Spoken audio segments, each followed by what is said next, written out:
Uyeshikikayas sukodahayas.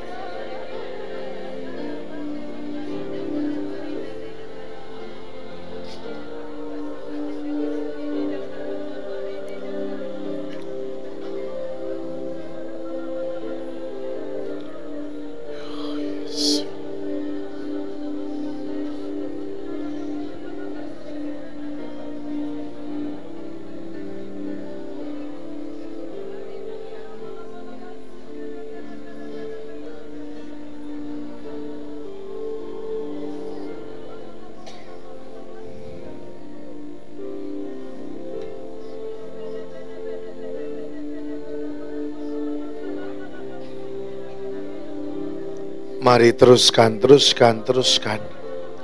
Sampai keluar dari hatimu yang terdalam suatu pengucapan syukur. Sampai keluar dari hatimu yang terdalam satu ucapan syukur. Satu ucapan syukur yang indah. Satu ucapan syukur yang indah. Bukan sesuatu yang dibuat-buat.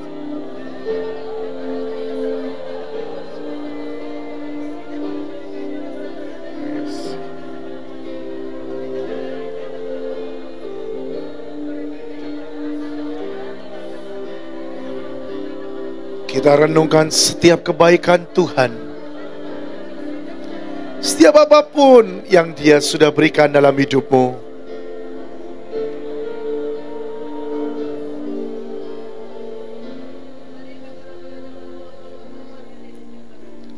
Thank you, Lord. Thank you, Lord. Thank you, Lord. I just want to thank you. I just want to thank you. I just want to thank you, Lord. Thank you, Lord. Thank you, Lord. Thank you, Lord. I just want to thank you. I just want to thank you. I just want to thank you, Lord. Thank you, Lord. Thank you, Lord. Thank you, Lord. I just want to thank you. I just want to thank you. I just want to thank you, Lord.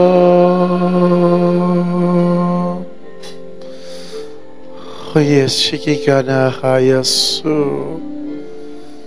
Dia begitu baik sama kita. Dia begitu baik sama kita.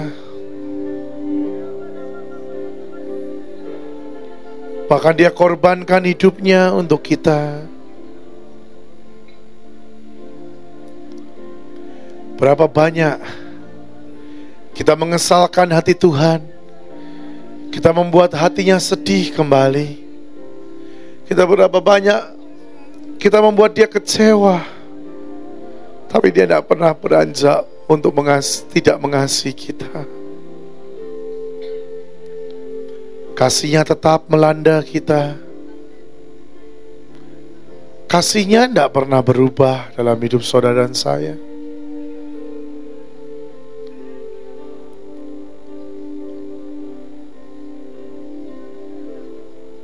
Dia cuma inginkan sesuatu dari hidup kita. Dia inginkan untuk kita mau untuk bekerja sama dengan Dia, untuk menggenapkan setiap janji, untuk menggenapkan setiap firman yang sudah diucapkan. Dia tidak minta banyak. Dia cuma berkata, "Nak, mari kita kerjasama. Aku akan kerjakan sesuatu yang besar. Aku akan kerjakan sesuatu yang besar dalam hidupmu. Engkau tidak menjadi orang-orang yang menjadi seperti ekor, tapi engkau diciptakan untuk menjadi kepala. Engkau diciptakan untuk menjadi seorang pemenang, bukan seorang yang kalahan."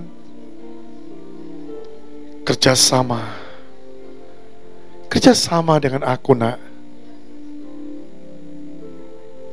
Tinggalkan semuanya. Ambil langkah untuk kau punya satu hubungan yang sangat dekat dengan Tuhanmu. Alami dan rasakan. Engkau tidak pernah bisa sebenarnya melakukan itu semua sendiri. Sebenarnya kalau engkau berhasil, kalau engkau bisa, bukankah semua itu hanya karena anugerah?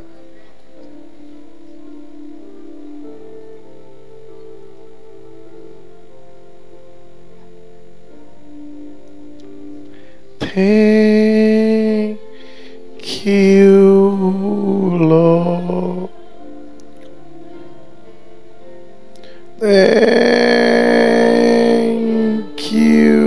Thank you, Lord.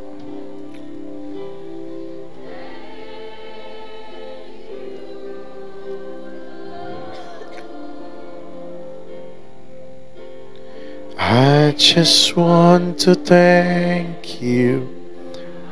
Just want to thank you. I just want to thank you, Lord. Thank you, Lord. Thank you, Lord.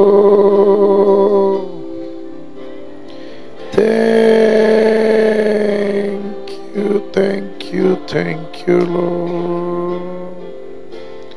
I just want to thank you. I just want to thank you. I just want to thank you, Lord. Biar hadirat-Mu tetap ada dalam hidup kami. Biar suasana surga-Mu tetap ada dalam hidup kami.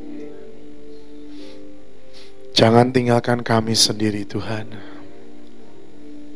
Jangan pernah tinggalkan kami.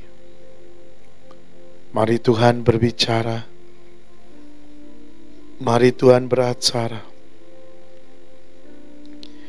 Kami tolak semua kuasa kegelapan yang ingin ambil bagian. Setiap kuasa kegelapan ingin mencuri firman atau ingin menyelewengkan. Dalam nama Yesus menyingkir. Mari Roh Kudus berbicara, beracara. Di dalam nama Yesus kami berdoa. Amin. Amin.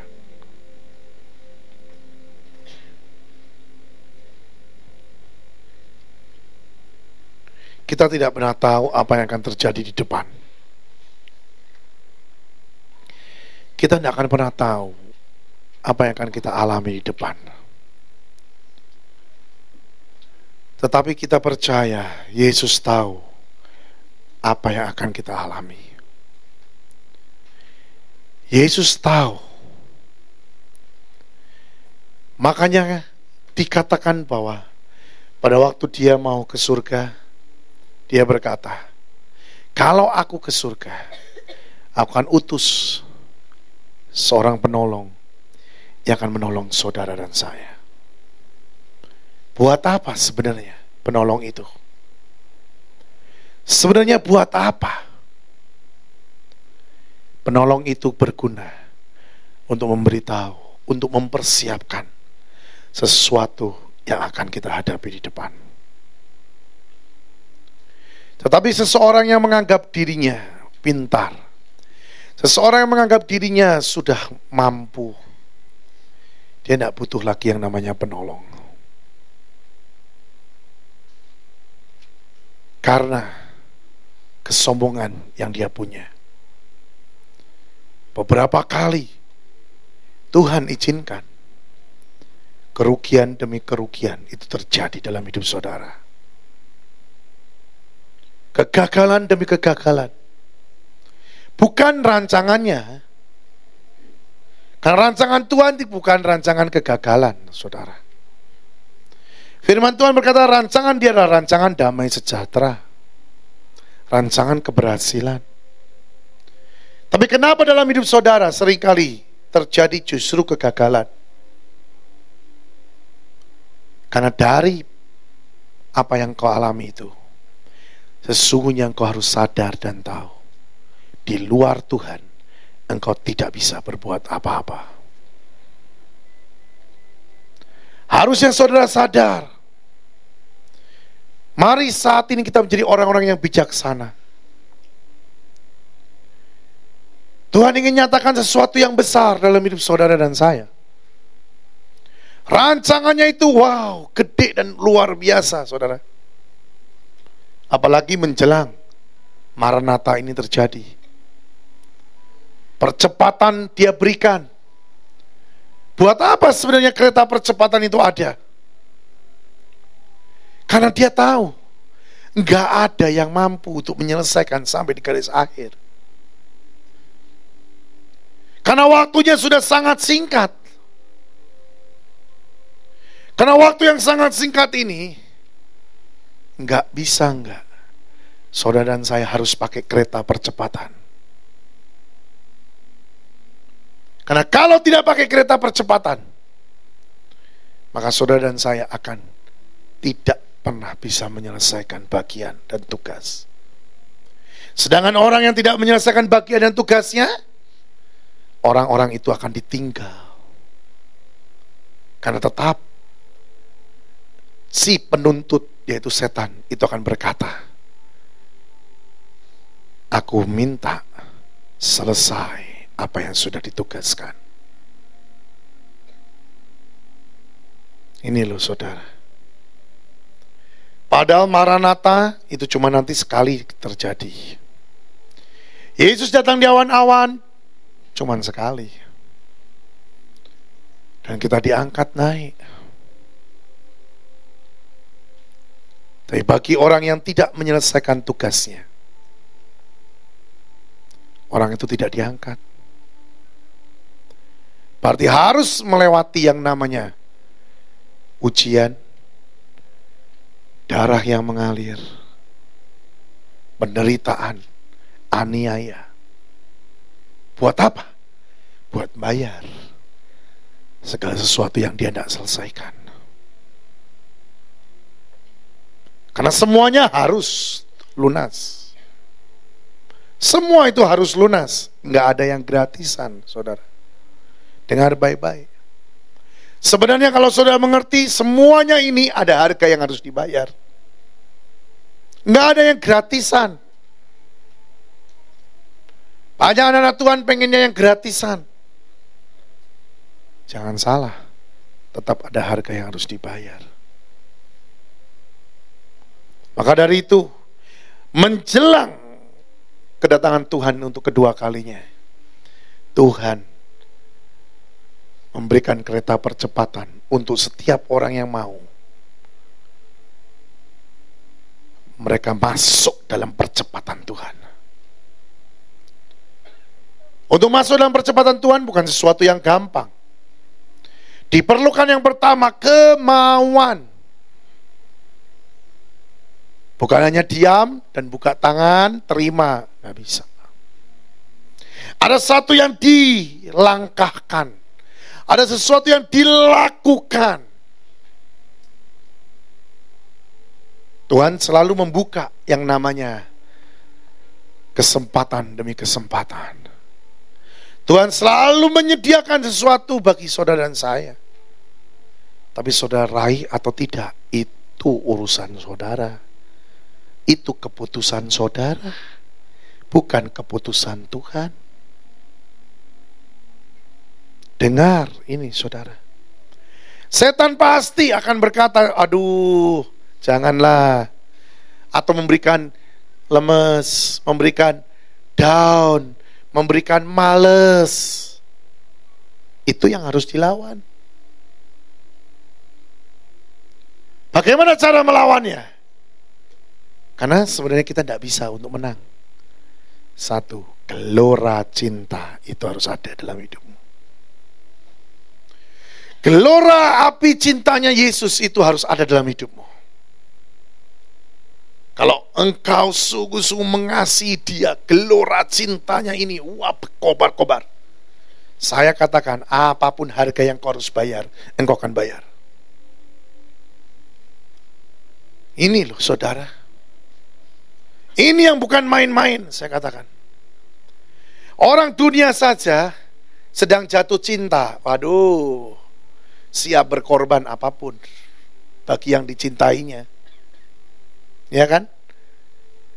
Sekarang saudara mengerti dengan jelas, bukti daripada Yesus mengasihi kita sudah terbukti. Sudah nyata.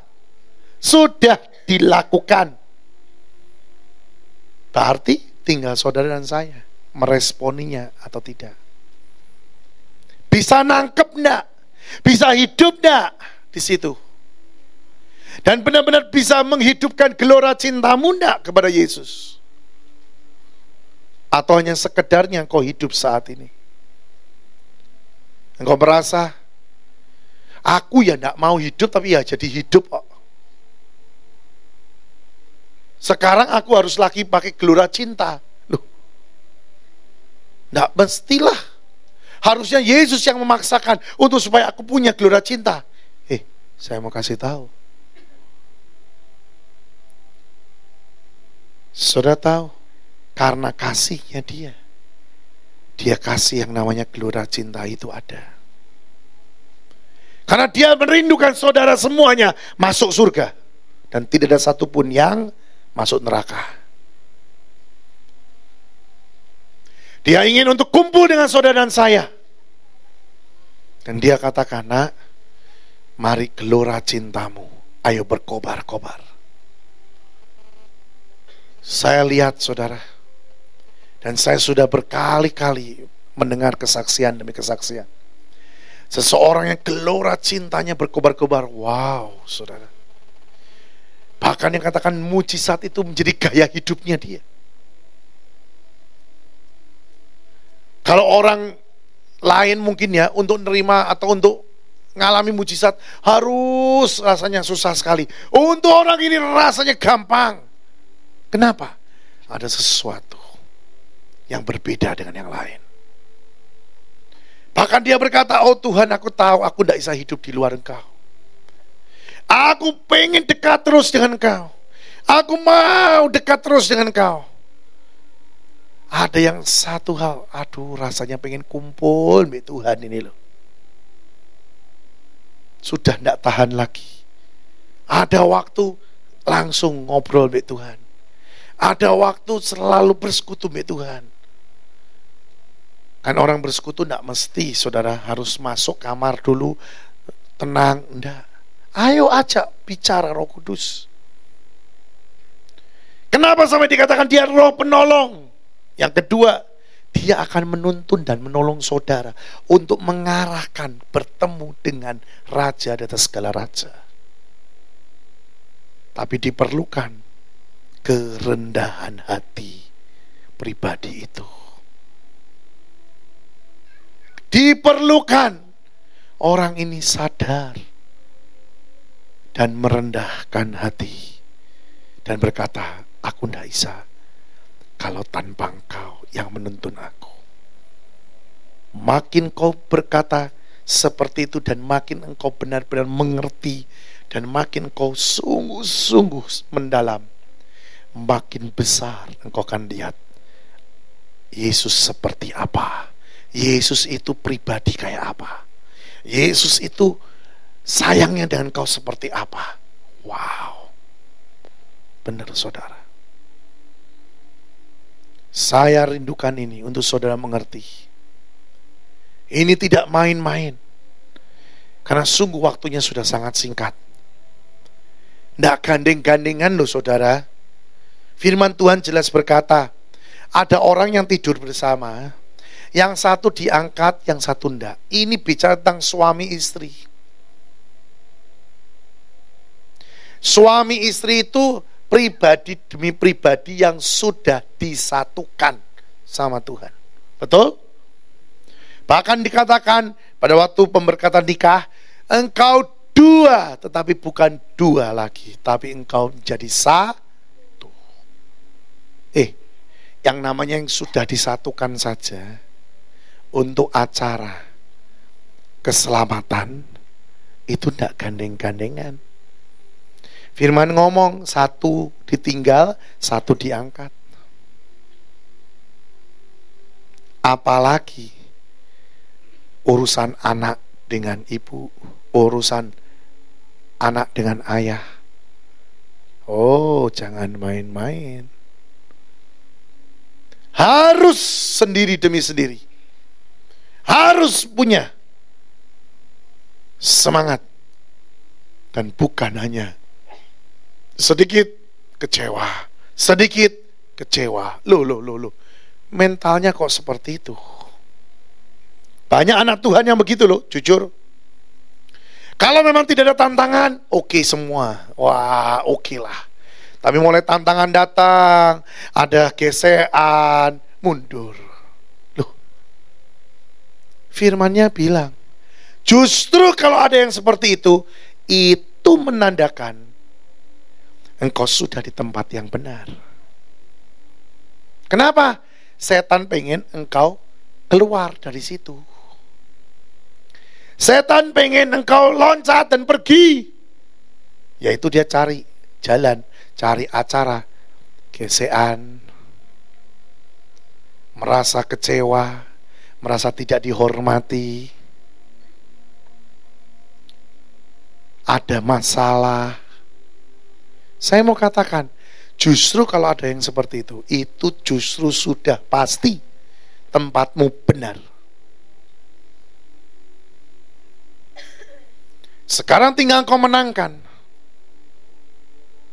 Engkau berlomba untuk menang bersama dengan Roh Kudus. Jangan pernah mundur. Kalau mundur, berarti engkau gagal.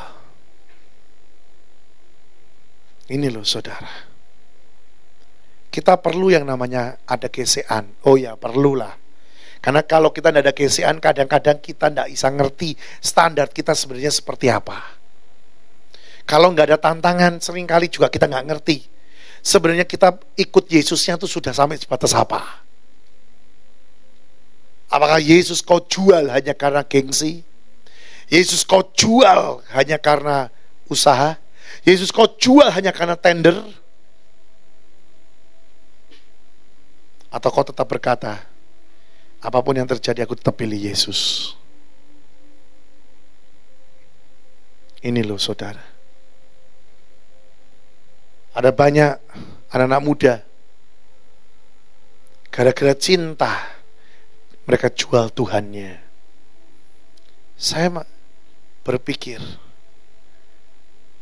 sangat-sangat bodoh dan sangat-sangat berpikiran sempit. Mereka tidak pernah mengerti apa yang di depan yang disediakan, apa yang di depan yang akan dialami, dan apa yang di depan yang akan dihidupi. Kerajaan surga itu real, saya katakan. Kerajaan surga bukan hanya buayan atau hanya kata-kata atau impian. Kerajaan surga itu real. Nyata dengan senyata-nyatanya. Dan saya katakan, Tidak bisa engkau inginkan kerajaan surga dengan sendirinya engkau masuk. Nah, ada tantangan, ada harga yang harus dibayar. Ada proses yang terjadi dalam hidupmu. Untuk apa? Untuk engkau berkarakter sama dengan apa yang surga inginkan. Pembentukan karakter itu gak gampang, saudara. Di dalam buku dikatakan berapa ya istilahnya 2/3 dalam hidupmu lah. Itu pembentukan karakter. Jadi saudara ngerti, yang namanya pembentukan karakter itu pasti ada tangisan. Yang namanya pembentukan karakter itu, waduh, tantangan ada. Ya, bukan hanya tangisan, tapi mungkin tangisan India juga terjadi. Ya, yang berhari-hari dan segala sesuatu, saudara. Saya mau kasih tahu, itu biasa. Bahkan Tuhan dengan kasih-Nya mengizinkan sesuatu yang tidak enak terjadi dalam hidup kita, supaya kita bertobat. Bukan karena Tuhan benci loh, tapi karena Tuhan justru sayang. Dia izinkan yang tidak enak itu terjadi. Ada satu orang, saudara, dia beri kesaksian yang saya sendiri sampai berkata, wow. Ya. Dia bangkrut, dia habis, dia tidak punya apa-apa. Dan kesaksian ini sungguh terjadi. Orang ini mau dipakai Tuhan secara luar biasa. Seorang wanita, ibu rumah tangga, dia mau dipakai Tuhan secara dahsyat.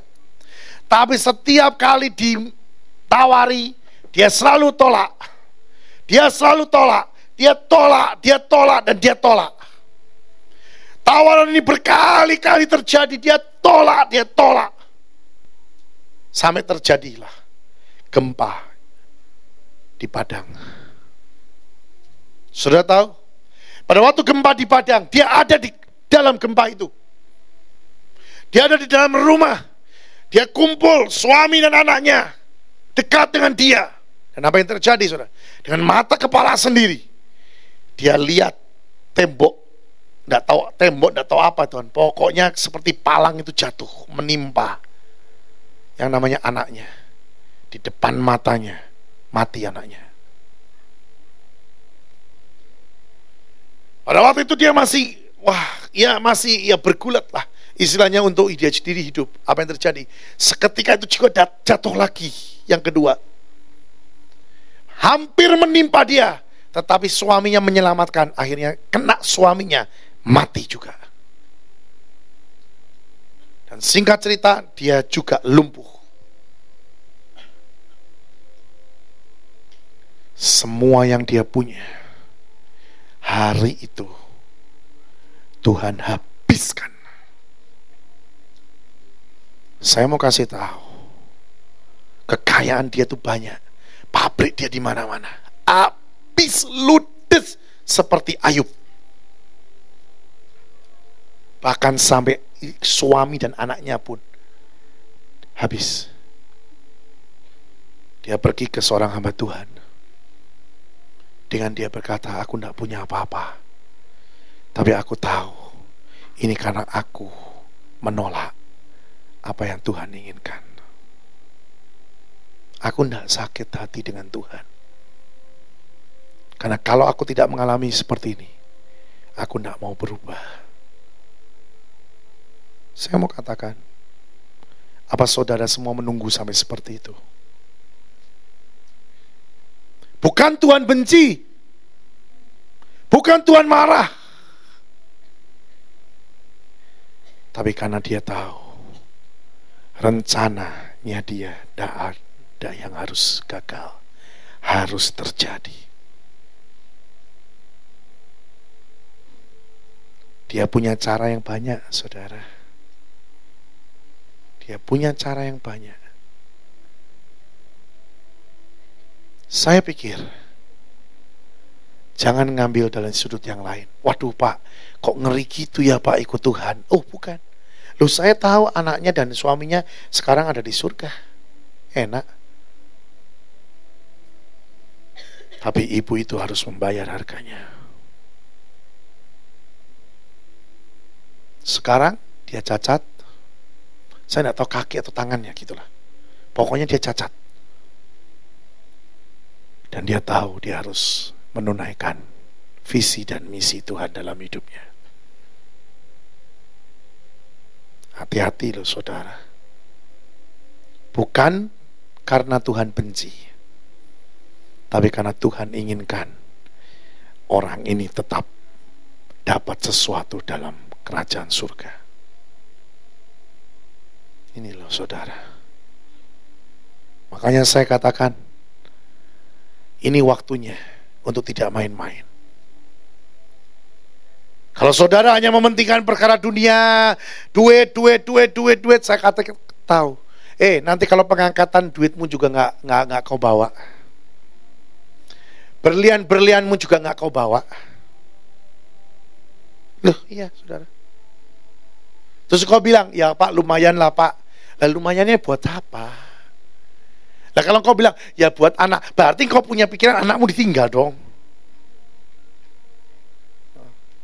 Loh, betul gak?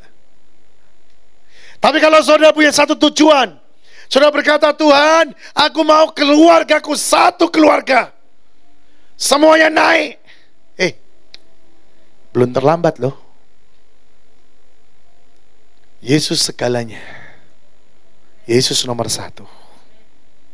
Dan hari-hari ini, ayo sejalan, seirama dengan dia. Tuhan suruh kemana? Ikuti, sudahlah, ikuti. Berapapun harga yang kau harus bayar, bayar, saudara. Loh, saya jujur, saudara. Sejak saya masuk di tahun ini, saya mau terbuka dengan saudara. Ada beberapa orang yang tahu akan hal ini.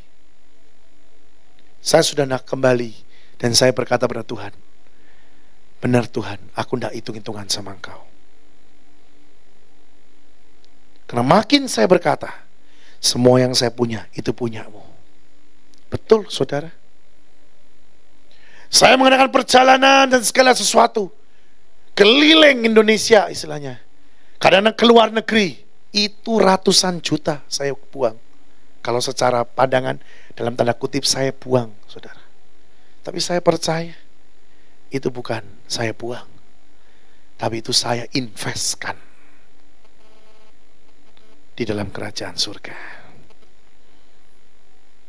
Banyak orang tanya pada saya, Pak, Bapak ini punya donatur ya, kok pergi nginep di hotel segala sesuatu bayar sendiri?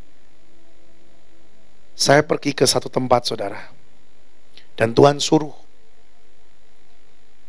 tidak boleh ngambil sedikit pun. Padahal keluarnya dana itu 10 jutaan. Tuhan bilang tidak boleh minta dan tidak boleh apapun.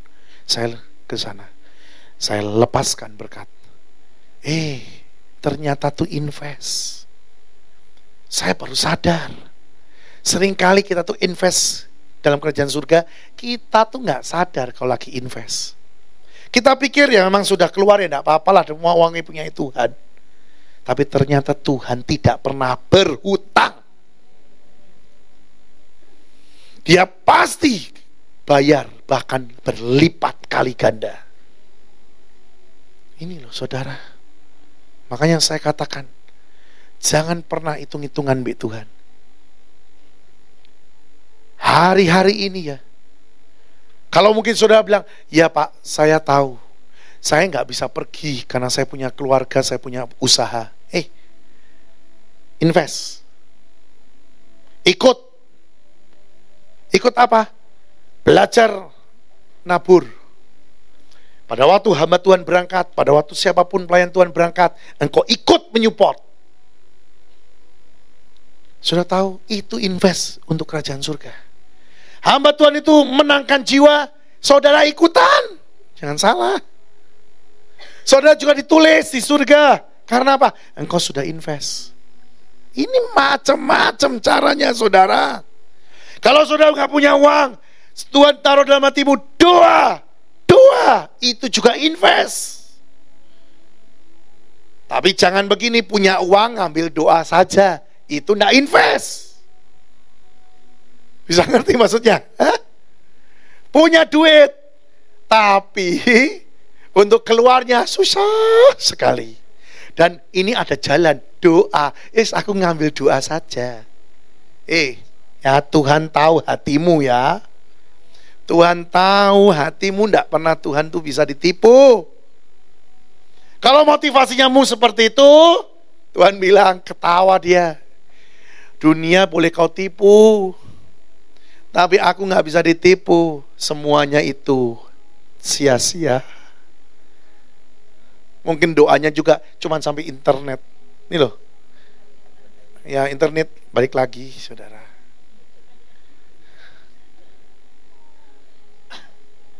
Dan pada waktu doa, setan ngomong gini. Oh Tuhan, anakmu doa, tapi sama-sama ketawa mungkin. Setan ketawa, Tuhan ketawa. Dengar baik-baik saudara. Saya ingat dengan satu perbuatan anak saya. Pada waktu itu anak saya masih SD. Ini sudah terjadi lama. Satu ketika di kota Bandung diadakan satu acara doa bagi bangsa. Nah, anak saya ini tidak ikut. Tapi satu ketika dia ngomong sama saya gini. Waktu sudah hari, dekat sekali harinya, 1 hari lah. Dia ngomong gini, Pak, aku pengen ikut ya. Tuhan kok bilang aku suruh ikut. Terus saya bilang, oke, ikut nak. Dia daftar sama anak buah saya. Dia daftar sama anak buah saya. Ini pemimpin, anak pemimpin saudara. Daftar ke anak buah pemimpin. Saya mau ikut. Oh boleh, boleh. Tapi berdiri nanti ya, di angkotnya ya. Di mobilnya berdiri ya. Kenapa? Karena sudah tidak ada lagi tempat duduk buat kamu. Puji Tuhan, saya diam karena saya tahu itu pendidikan buat dia. Saya bilang sama dia, tidak apa-apa kan berdiri? Tidak apa-apa. Aku tak berdiri. Dan dia berdiri loh saudara. Seperjalanan dia berdiri. Yang lain duduk, dia berdiri. Pada waktu dia sampai di tempat, semuanya berdoa untuk bangsa. Apa yang terjadi? Dia ditemui Tuhan. Tuhan bilang gini, nak, engkau invest dengan aku. Dengan engkau berdiri nak, aku tahu hatimu. Mungkin kita lihat biasa berdiri. Makanya saya katakan Tuhan tuh lihat hati seseorang saudara. Anak ini mau menderita berdiri lama loh saudara. Kira-kira ya dia berdiri ya setengah jaman, setengah jam 3/4 jam. Yang biasanya duduk, dia punya satu fasilitas kalau dia ngomong, tapi papa yang nyuruh aku, langsung duduk saudara. Bahkan pada waktu dia berdiri pun orang-orang di situ sungkan, ada yang ngomong, duduk dong, duduk di sini, aku tak yang berdiri. Enggak, saya berdiri. Karena memang saya terlambat untuk ikut ini. Bayar. Padahal simpel kan bayarnya. Ya, tapi apa yang terjadi? Dia lihat Tuhan dengan sendiri. Dia lihat wajah Tuhan bertemu dengan Tuhan. Tuhan memberikan sesuatu pada dia. Dulunya rada malas baca Alkitab saudara. Tapi pada waktu ketemu dengan Tuhan, berubah total saudara. Sejak detik itu, besoknya saya lihat, wow, tidak usah disuruh baca Alkitab, dia baca Alkitab. Ada satu gelora cinta dalam hidupnya. Dan yang luar biasa, Apa yang dia rindukan, dia dapat loh saudara. Saya mungkin, kalau saya ceritakan membuat saudara iri. Ini anak SD, kelas 6. Dia itu ngomong gini sama saya. "Pak, itu mobil kok bagus ya, Pak?" Saya bilang gini sama dia, "Bagus nak, tapi belum waktunya engkau punya, karena engkau masih SD." Terus dia bilang, "Iya Pak, tapi Tuhan bilang satu ketika aku punya." 6 SD lu saudara. Dan sudah tahu sejak kejadian dia mau berdiri itu, dia ditemui Tuhan. Beberapa hari kemudian dia ulang tahun. Sudah mau tahu, dia dapat hadiah mobil yang dia mau. Saya tidak mainan saudara. Dia dapat mobil. Sampai semua temannya bingung. "Hah, kamu 6 SD sudah punya mobil ya?" "Iya, Tuhan sudah kasih yuk." Sudah mau tahu apa? Dan dia bilang gini, "Sekarang Pak," pada waktu itu ya, dia bilang gini, "aku minta sopir untuk aku pribadi." Ya loh, ya jelas dong. Dia kan tidak bisa punya SIM. Dan Tuhan hadirkan juga sopir itu. Aneh kan? Saya belajar, kalau engkau sungguh mengasihi Tuhan dengan hati yang sungguh benar, bahkan kau siap untuk bayar harganya apapun, Tuhan tidak akan pernah diam. Dia tidak pernah berhutang dengan saudara. Inilah saudara ya. Makanya saya katakan, ini gak mainan. Yuk buka sekarang Wahyu 19. Wahyu 19.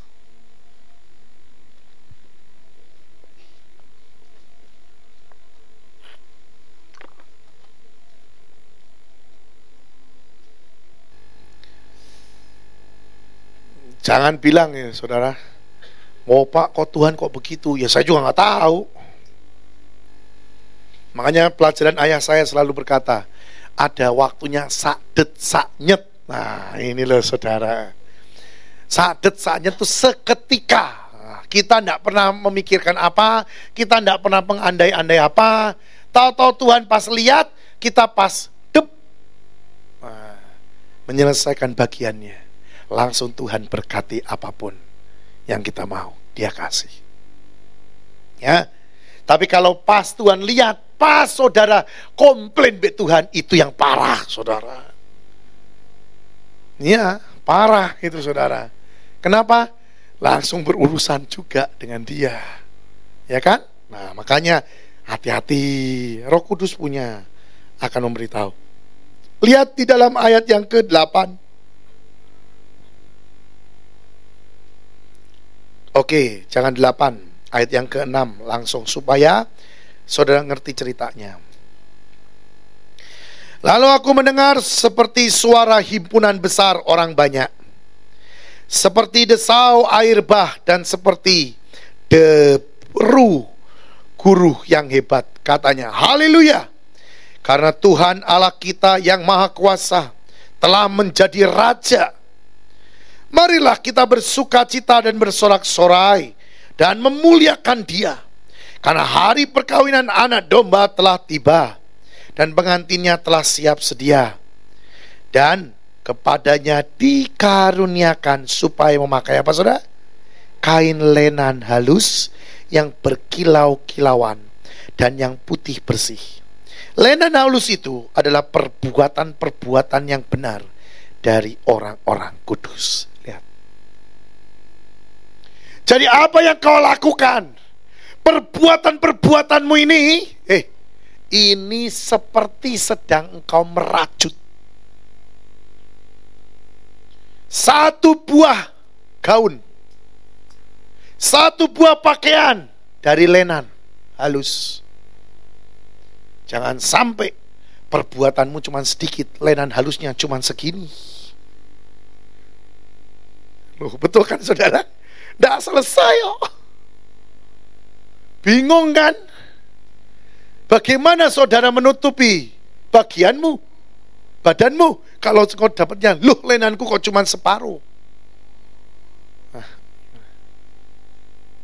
Atau belum selesai. Ya. Mengerikan. Di sini jelas dikatakan, lenan halus itu adalah perbuatan-perbuatan yang benar dari orang-orang yang kudus. Apakah kita bisa berbuat benar? Gak bisa. Karena kitalah orang-orang yang dibenarkan. Betul? Kapan kita didapati berbuat yang benar? Pada waktu engkau hidup di dalam ketepatan dan ketaatan. Ini loh saudara. Pada waktu engkau meresponi apa yang Tuhan katakan, engkau jalankan, biarpun engkau tahu resikonya. Wow, kalau engkau lakukan dan tidak terjadi, malunya luar biasa. Muka nggak tahu ditaruh di mana. Dengar, muka tidak pernah berubah, ya tetap di situ saudara. Ya kan, betul? Ya, jadi nggak usah malu. Nah nanti, tapi Pak malu. Kalau masih malu berarti belum mati daging. Orang mati daging itu ya saudara, nggak malu lagi. Ya kan, betul? Orang jenazah tuh loh, jenazah dikasih, di make up, di apapun, ndak komplain. Saya pernah bagikan di sini kan, ada orang lagi make upin jenazah, saya ketawa di sebelahnya. Kenapa? Dia ngomong yang make upinnya, loh betul kan, kamu tuh kalau di make up cantik. Saya ketawa di sebelahnya saudara. Karena apa saya ketawa? Sebenarnya saya malu. Karena Tuhan ngomong gini, dengerin. Orang mati gak komplain. Jadi saya tuh malu dengan saya sendiri gitu loh saudara. Karena apa? Dulu sering komplain. Sampai kejadian di sebelahnya jenazah. Dikasih make up, misalnya lipstick hitam. Dulu waktu hidup gak mau pakai hitam, ini kasih hitam. Nanti dilihat, oh jelek, ganti kasih merah. Nah ini lebih bagus. Tapi dilihat-lihat, jelek, kasih ungu. Di model kayak apapun gak komplain. Gak ngomong gini, jelek tahu. Loh, kan hidup berarti saudara. Iya kan? Ngerti gak? Tapi berapa banyak hidupmu saat ini masih komplain dengan Tuhan? Tuhan sedang make upin saudara dan saya. Tuhan sedang, memberikan baju yang indah bagi kita. Kita berkata, Tuhan jelek, ini gak sesuai dengan aku. Sudah tahu pada waktu saya pakai jubah imam di JKI, itu pergumulan yang kuat saudara. Seumur hidup saya kan gak pernah pakai rok setelah saya tinggalkan. Betul saudara, waktu SMP, SD saya pernah pakai rok. Tapi setelah saya tinggalkan itu semua saudara, detik itu saya tidak pernah pakai lagi kan saudara. Nah baju imam yang asli itu kan rok saudara. Jadi untuk saya saya dibikinin sama desainer saya. Iya saya tahu, dia bikinin sampai sedetail-detailnya.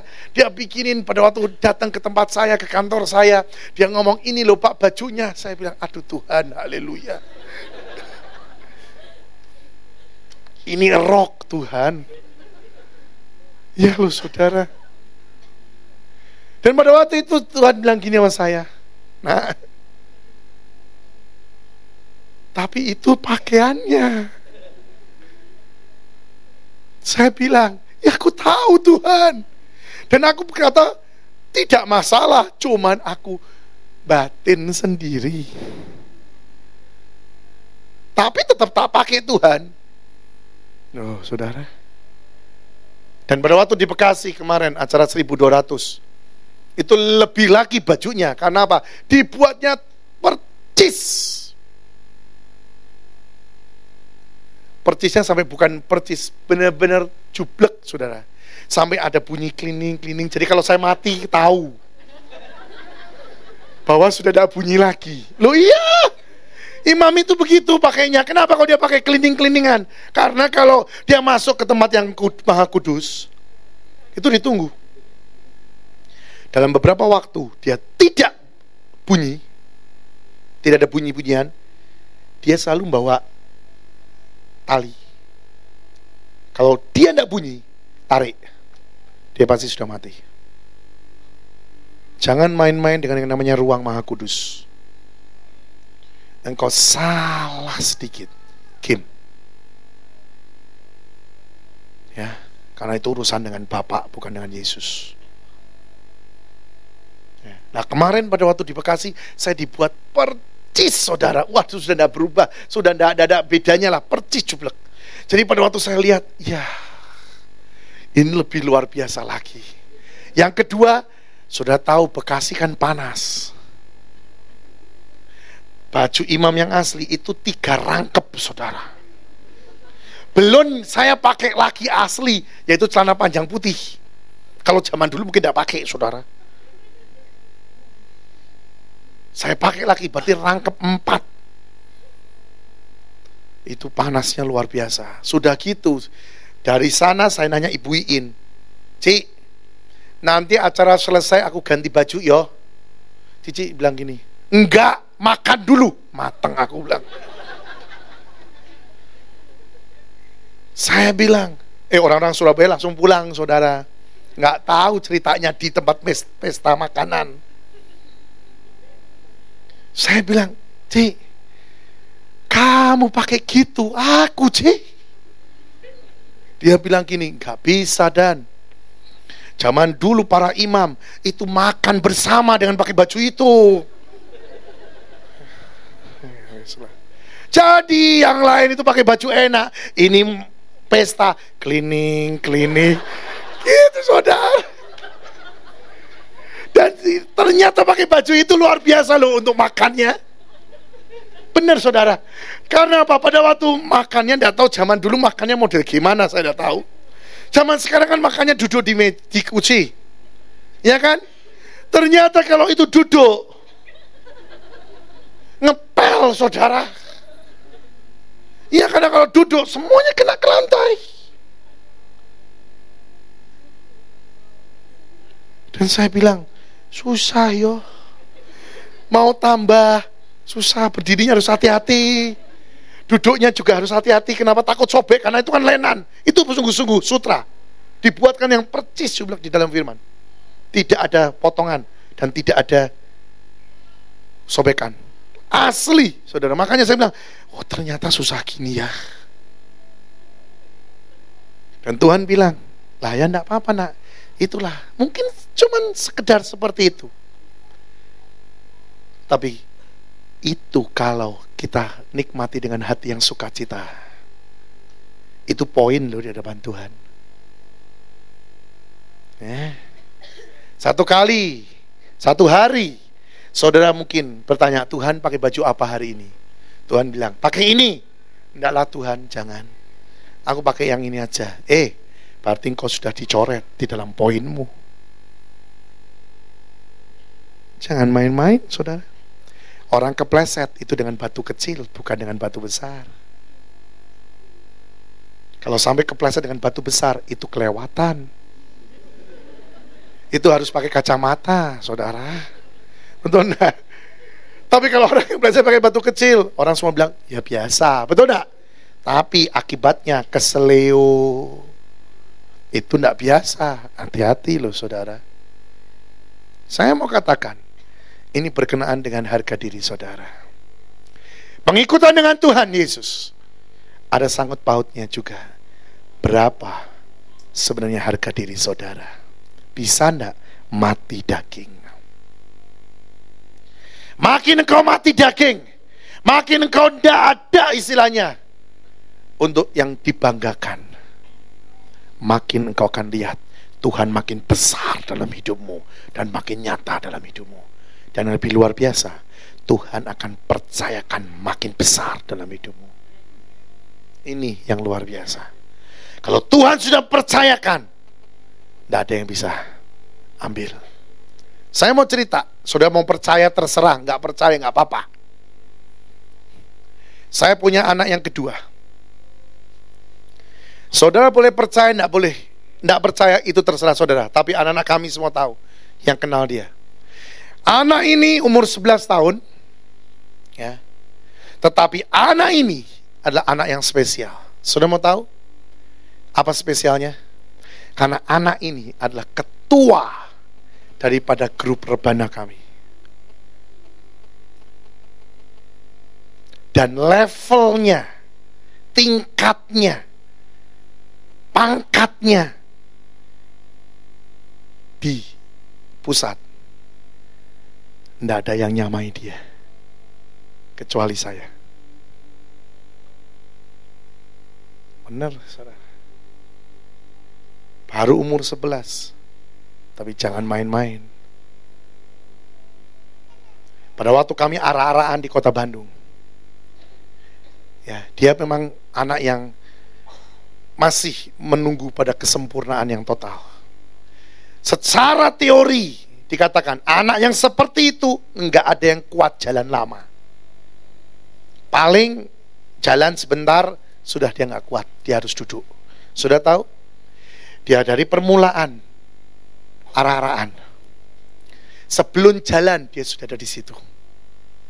Sampai habis arah-arahan dan sampai di tempat finishnya, dia tetap berdiri dan tetap ikut jalan, bawa mahkota. Satu orang anak buahnya, tim penari kami, dia ngomong kesaksian di mimbar. Dia bilang gini, saya baru tahu bahwa benar Kesia itu ketua. Dia menunjukkan kepangkatan dia. Dia menunjukkan kekonsekuensian dia. Dia berjalan dan tidak tinggalkan kami. Semua teman-temannya duduk naik becak, saudara. Karena memang sudah disiapkan, yang tidak kuat naik becak. Jadi semua teman sekolahnya dia naik becak semua. Karena tidak kuat. Dia jalan kaki dari pertama sampai finish. Nah, saudara. Makanya saya katakan, jangan saudara bilang bahwa kepangkatan atau segala sesuatu itu berkenaan dengan umur. Tidak. Saya pun pada waktu mengerti pangkat dia seperti apa, saya kaget. Saya nggak ngerti, saudara, dulunya. Saya pikir pangkatnya dia ya sekedarnya lah, namanya ketua ya, oke lah. Ya, itu.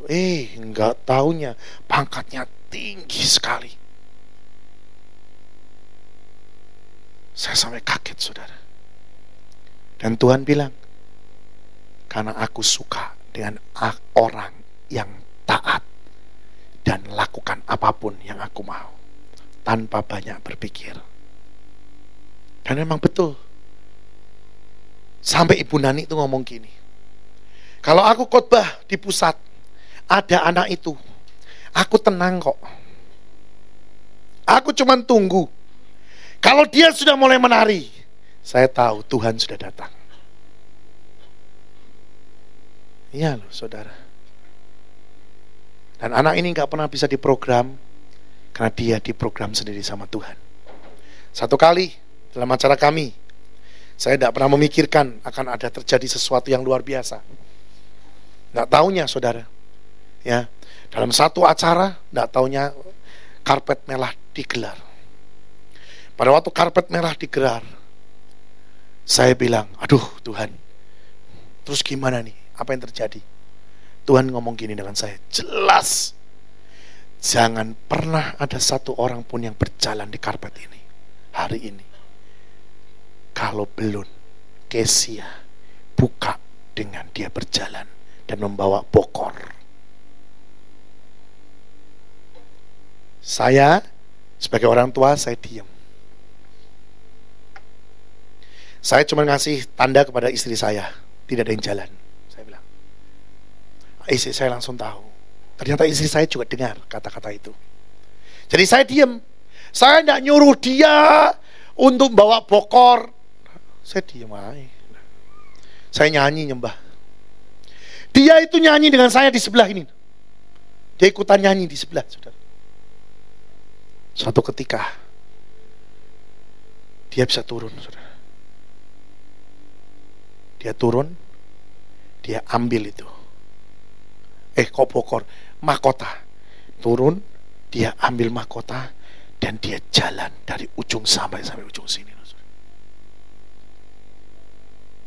Pada waktu dia jalan, anointingnya itu luar biasa. Hadirat surga itu turun. Wah.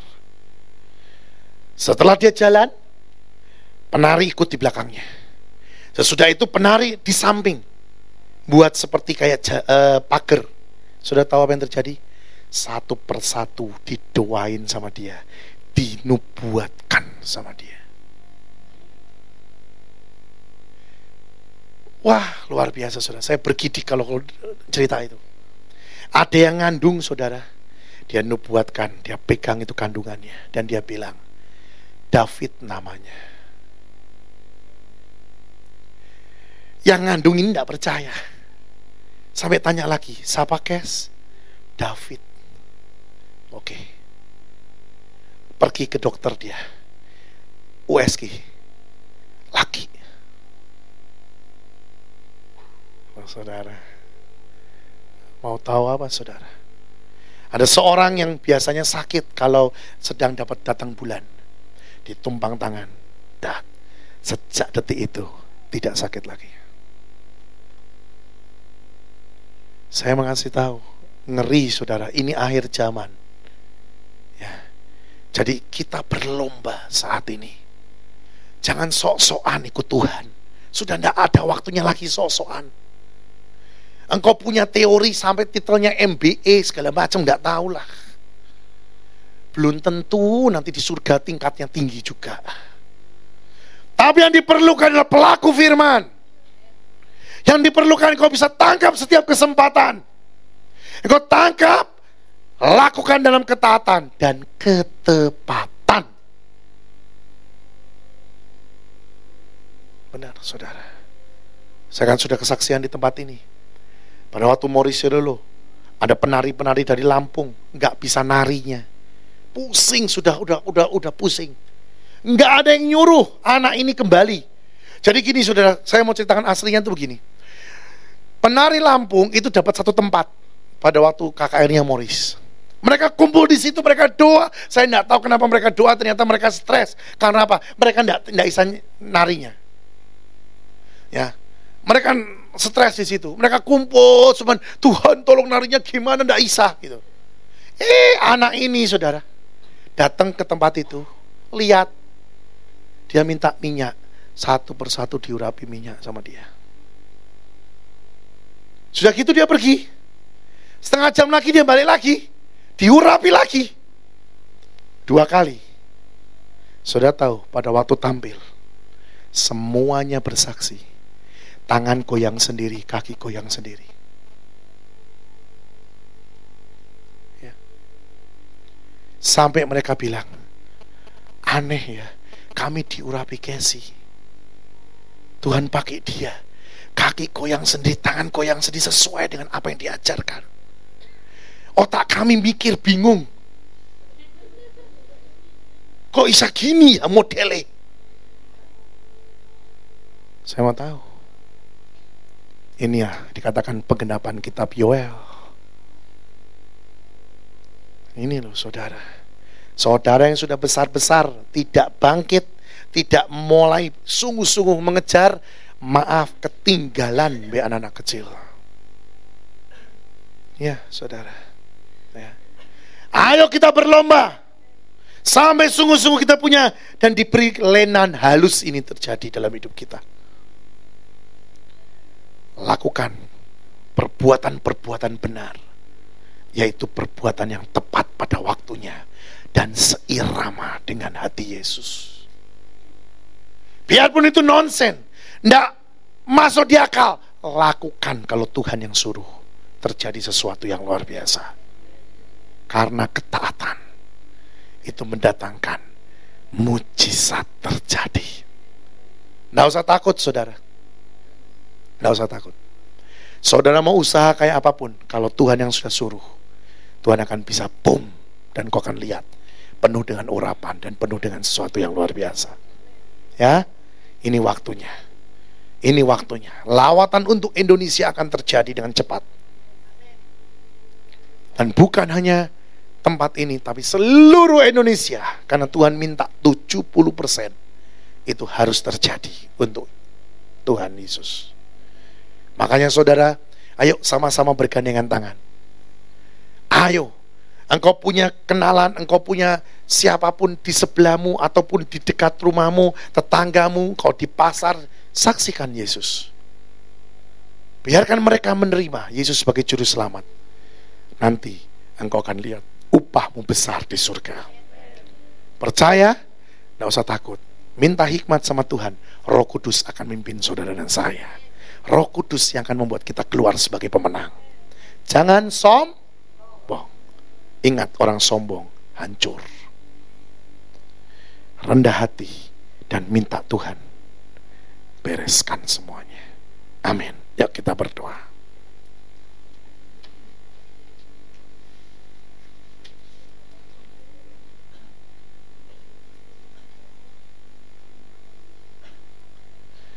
Kami sungguh mengucap syukur Tuhan, karena kami tahu semua karena anugerah-Mu. Oh,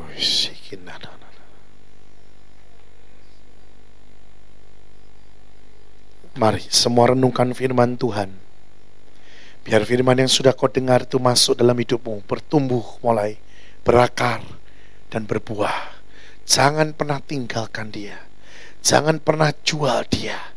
Jangan pernah engkau terus memikirkan untung rugi, resiko dan tidaknya. Tapi setiap kali Tuhan katakan sesuatu, responi, lakukan bersama dengan dia di dalam ketaatan dan ketepatan.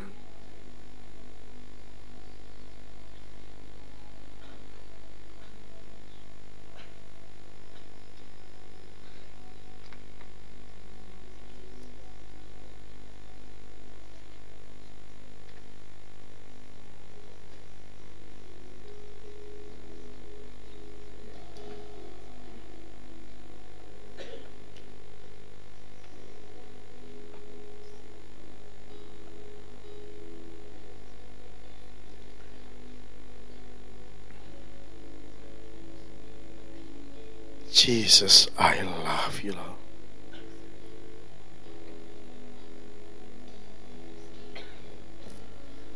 Ku telah mati dan tinggalkan cara hidupku yang lama. Semuanya sia-sia dan tak berarti lagi. Hidup ini ku letakkan pada mezbah-Mu ya Tuhan. Jadilah padaku seperti yang Kau ingini.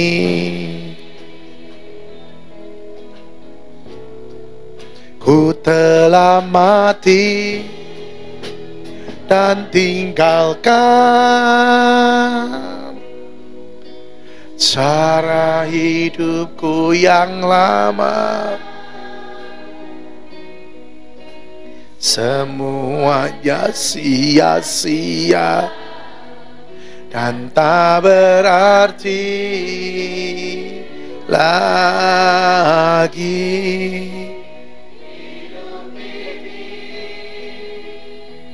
Letakkan pada mezbah-Mu ya Tuhan. Jadilah padaku seperti yang Kau ingini.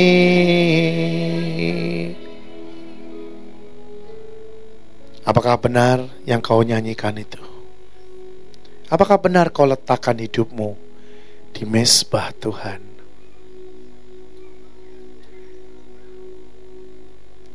Seseorang yang meletakkan hidupnya di mezbah Tuhan Berarti orang itu harus mengerti dan sadar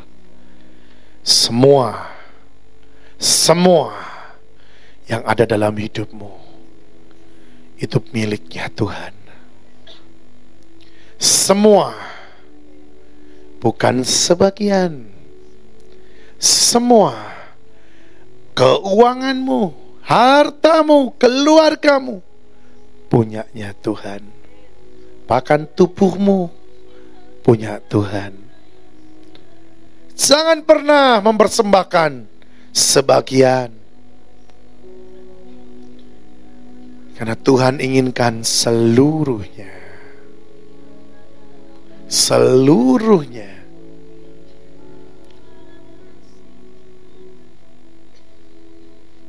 Tapi Tuhan katakan, "Nak, engkau bukan sesuatu yang dipermainkan." Tuhan pasti akan menggenapi janji-janjinya. Seberapa engkau berani mempertaruhkan hidupmu di dalam hati Dia, Tuhan tidak akan diam. Dia pun akan memberikan, mempertaruhkan hidupnya untuk engkau dan saya. Hinahayas. Hidup ini ku letakkan pada mezbah-Mu ya Tuhan. Jadilah padaku seperti yang Kau ingini. Hidup ini, hidup ini ku letakkan pada mezbah-Mu ya Tuhan. Jadilah padaku seperti yang Kau ingini. Terima kasih Tuhan. Biarlah jadi seperti apa yang kami katakan. Kehendak-Mu yang jadi atas hidup kami, bukan kehendak kami lagi. Mari Tuhan, kerjakan sesuatu yang besar bagi anak-anak-Mu. Oh yeshikanahayas sukona. Kami tahu semuanya karena Tuhan. Tuhan yang memampukan hamba dan kami. Bukan kami bisa, tapi Tuhan yang memampukan. Mari Tuhan beracara. Engkau lihat hati kami semuanya. Engkau lihat hati kami masing-masing. Dalam nama Yesus. Dalam nama Yesus Kau lihat Tuhan. Biarlah jadi sesuai dengan apa yang sudah Kau tetapkan. Tuhan tidak pernah lihat seperti apa Engkau. Tuhan tidak tuntut Engkau seperti orang lain. Tapi Tuhan akan katakan, jadilah seperti apa yang aku sudah ciptakan engkau nak. Jadilah seperti apa yang aku sudah ciptakan engkau nak. Engkau seorang yang spesial di hadapanku. Engkau seorang yang tidak pernah bisa digantikan kedudukannya. Yesusmu mengasihimu. Yesusmu mengasihi. Ku telah mati dan tinggalkan cara hidupku yang lama. Semuanya sia-sia dan tak berarti lagi. Jangan pernah mendahului Tuhan. Juga jangan pernah terlalu banyak pertimbangan sehingga kau terlambat di dalam ikut Tuhan. Harus dalam ketepatan. Hidup yang berkenan, Hidup yang berkenan dan benar adalah hidup yang dalam ketepatan.